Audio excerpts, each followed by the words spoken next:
ಅದರ ವೇಗ ಕೂಡ ಇದೆ ಅಂತ ಹೇಳ್ಬೋದು. ಇನ್ನು ಈ ಚಿತ್ರದ ಆ್ಯಕ್ಟಿಂಗ್ ಪರ್ಫಾರ್ಮೆನ್ಸ್ ನಾವು ನೋಡಿದ್ರೆ ತುಂಬ ಮಿನಿಮಲ್ ಕ್ಯಾರೆಕ್ಟರ್ಸ್ ಇರುವಂತಹ ಒಂದು ಚಿತ್ರ ಇದು. ಇದರಲ್ಲಿ ಆ್ಯಕ್ಟ್ ಮಾಡಿರುವಂತಹ ಆ್ಯಕ್ಟರ್ಸ್ ಎಲ್ಲ ತಮ್ಮ ಪಾತ್ರವನ್ನು ತುಂಬ ಚೆನ್ನಾಗಿ ಮಾಡಿದ್ದಾರೆ ಅಂತ ಹೇಳ್ಬೋದು. ನನಗೆ ತುಂಬ ಇಷ್ಟವಾದ ಪಾತ್ರ ಅಂದರೆ ಆ ಹಿರಿಯ ಬೌದ್ಧ ಭಿಕ್ಷುವಿನ ಪಾತ್ರ. ಅದನ್ನು ಮಾಡಿರುವಂತಹ ಯಾಂಗ್ ಸೂ ಹೋ ಅವರ ಆ್ಯಕ್ಟಿಂಗ್ ಪರ್ಫಾರ್ಮೆನ್ಸ್ ತುಂಬ ಚೆನ್ನಾಗಿ ಮಾಡಿದ್ದಾರೆ. ಅದೇ ರೀತಿ ಈ ವಿಂಟರ್ ಸೀಸನ್ನಲ್ಲಿ ಜೈಲಿಂದ ಬರುವಂತಹ ವ್ಯಕ್ತಿಯ ಪಾತ್ರವನ್ನು ಮಾಡಿರುವಂತಹ ಕಿಮ್ ಕಿ ಡುಕ್ ಅವರು, ಅಂದರೆ ಈ ಚಿತ್ರದ ಡೈರೆಕ್ಟರ್, ಅವರೇ ಪಾತ್ರವನ್ನು ಮಾಡಿದರು. ಹಾಗೆ ಇನ್ನೂ ಉಳಿದ ಕಾಸ್ಟ್ ತುಂಬ ಅದ್ಭುತವಾಗಿ ತಮ್ಮ ಒಂದು ರೋಲ್ನ ಚೆನ್ನಾಗಿ ಮಾಡಿದ್ದಾರೆ ಅಂತ ಹೇಳ್ಬೋದು. ಆಸೆಯೇ ದುಃಖಕ್ಕೆ ಮೂಲ ಅಂತ ಬೌದ್ಧ ಧರ್ಮ ಹೇಳುತ್ತೆ. ನಮ್ಮ ಜೀವನದಲ್ಲಿ ನಾವು ಅನುಭವಿಸುತ್ತಿರುವ ಎಲ್ಲ ನೋವುಗಳಿಗೆ ಕಾರಣ ನಮ್ಮ ಆಸೆ. ಈ ಆಸೆಯನ್ನು ತೊರೆದಾಗ ಮಾತ್ರ ಮನುಷ್ಯ ಒಂದು ಮೋಕ್ಷವನ್ನು ಪಡೆಯಬಹುದು ಅಂತ ಬೌದ್ಧ ಧರ್ಮ ಹೇಳುತ್ತೆ. ಇನ್ನೊಂದು ವಿಷಯ ಏನು ಅಂದರೆ, ನಮ್ಮ ಕರ್ಮ ಏನಿದೆ, ಅಂದರೆ ನಾವು ಮಾಡುವಂತಹ ವಿಷಯಗಳು, ಅದು ನಮ್ಮ ಮುಂದಿನ ಜೀವನವನ್ನು ಅಥವಾ ನಮ್ಮ ಮರುಜನ್ಮವನ್ನು ಹೇಗೆ ಎಲ್ಲಿ ಉಂಟಾಗುತ್ತೆ ಅಂತ ನಿರ್ಣಯ ಮಾಡುತ್ತೆ ಅಂತ ಬೌದ್ಧ ಧರ್ಮ ಹೇಳುತ್ತೆ. ಈ ಚಿತ್ರದಲ್ಲಿ ಬೌದ್ಧ ಧರ್ಮದಲ್ಲಿ ಹೇಳಿರುವಂತಹ life is nothing but suffering ಅನ್ನೋ ವಿಷಯವನ್ನು ಪೋರ್ಟ್ರೇ ಮಾಡಲಾಗಿದೆ ಅಂತ ಹೇಳ್ಬೋದು.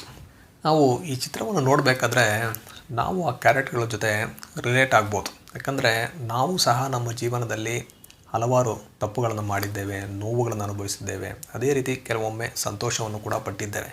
ಚಿತ್ರದ ಇನ್ನೊಂದು ಮುಖ್ಯವಾದ ವಿಷಯ ಏನು ಅಂದರೆ, ಈ ಜೀವನದ ಚಕ್ರ ಸುತ್ತಾನೇ ಇರುತ್ತೆ, ಅದು ಯಾವತ್ತೂ ನಿಲ್ಲೋದಿಲ್ಲ. ಜೀವನದಲ್ಲಿ ಉಳಿಯೋದು ಏನಂದರೆ ಈ ಒಂದು ಬದಲಾವಣೆ ಮಾತ್ರ.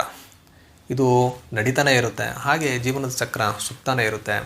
ಇದು ಎಂಡೇ ಇಲ್ಲ. ಇದಕ್ಕೆ ಎಲ್ಲಿ ಶುರುವಾಗುತ್ತೋ ಅಲ್ಲೇ ಮತ್ತೆ ಬಂದು ನಿಂತ್ಕೊಳ್ಳುತ್ತೆ, ಮತ್ತೆ ಅಲ್ಲಿಂದ ಶುರುವಾಗುತ್ತೆ ಅನ್ನೋ ರೀತಿಯಲ್ಲಿ ಅದನ್ನು ತೋರಿಸಿರ್ತಾರೆ. ನಾವೆಲ್ಲರೂ ನಮ್ಮ ಜೀವನದಲ್ಲಿ ಏನೋ ಹುಡ್ಕೊಂಡು ಹೋಗ್ತಾ ಇದ್ದೀವಿ. ಆ ವಿಷಯ ಸಿಗದೇ ಇದ್ದಾಗ ನಾವು ತುಂಬ ನಿರಾಶೆಗೊಳಗಾಗ್ತೀವಿ, ನಮಗೆ ನೋವಾಗುತ್ತೆ. ನಮ್ಮ ಜೀವನದಲ್ಲಿ ಏನೋ ಮಿಸ್ ಆಗ್ತಾ ಇದೆ ಅಂತ ನಮಗೆ ಅನಿಸುತ್ತೆ.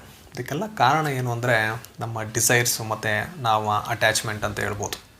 ಅದೇ ರೀತಿ ಈ ಒಂದು ಸಿಂಪಲ್ ಆದ ಲೈಫ್ನ ನಾವು ನಿಸರ್ಗದ ಜೊತೆ ಒಂದು ಐಕ್ಯತೆಯಿಂದ ಇದ್ದಾಗ ಮಾತ್ರ ಅನುಭವಿಸೋಕ್ಕೆ ಸಾಧ್ಯ. ನಾವು ಈಗ ಅಲ್ಲಿಂದ ತುಂಬ ದೂರ ಬಂದುಬಿಟ್ಟಿದ್ದೀವಿ ಅಂತ ಹೇಳ್ಬೋದು. ಆದ್ದರಿಂದ ನಮ್ಮ ಲೈಫೆಲ್ಲ ತುಂಬ ಕಾಂಪ್ಲಿಕೇಟೆಡ್ ಆಗಿಬಿಟ್ಟಿದೆ ಅಂತ ಹೇಳ್ಬೋದು. ನಾವು ಜೀವನದಲ್ಲಿ ಮಾಡುವ ತಪ್ಪುಗಳು, ಅದರ ಮೂಲಕ ನಮಗೆ ಸಿಗುವಂತಹ ಅನುಭವಗಳು, ಆ ಅನುಭವಗಳ ಮೂಲಕ ನಮಗೆ ಜೀವನದಲ್ಲಿ ಸಿಗುವಂತಹ ಬೇರೆದೇ ಆದಂತಹ ಒಂದು ಜೀವನ ದೃಷ್ಟಿ, ಆ ಮೂಲಕ ನಮ್ಮ ಜೀವನದಲ್ಲಿ ಉಂಟಾಗುವ ಪರಿವರ್ತನೆ, ಇವೆಲ್ಲವನ್ನು ಈ ಚಿತ್ರದಲ್ಲಿ ತುಂಬ ಅದ್ಭುತವಾಗಿ ಪೋರ್ಟ್ರೇ ಮಾಡಿದ್ದಾರೆ ಅಂತ ಹೇಳ್ಬೋದು. ನಿಮಗೆ ಒಂದು ಎಂಟರ್ಟೈನ್ಮೆಂಟ್ ಮೂವಿ ಬೇಕು, ಒಂದು ಟೈಮ್ ಪಾಸ್ ಒಂದು ಮೂವಿ ಬೇಕಂದರೆ ಈ ಚಿತ್ರ ನಿಮಗೋಸ್ಕರ ಅಲ್ಲ.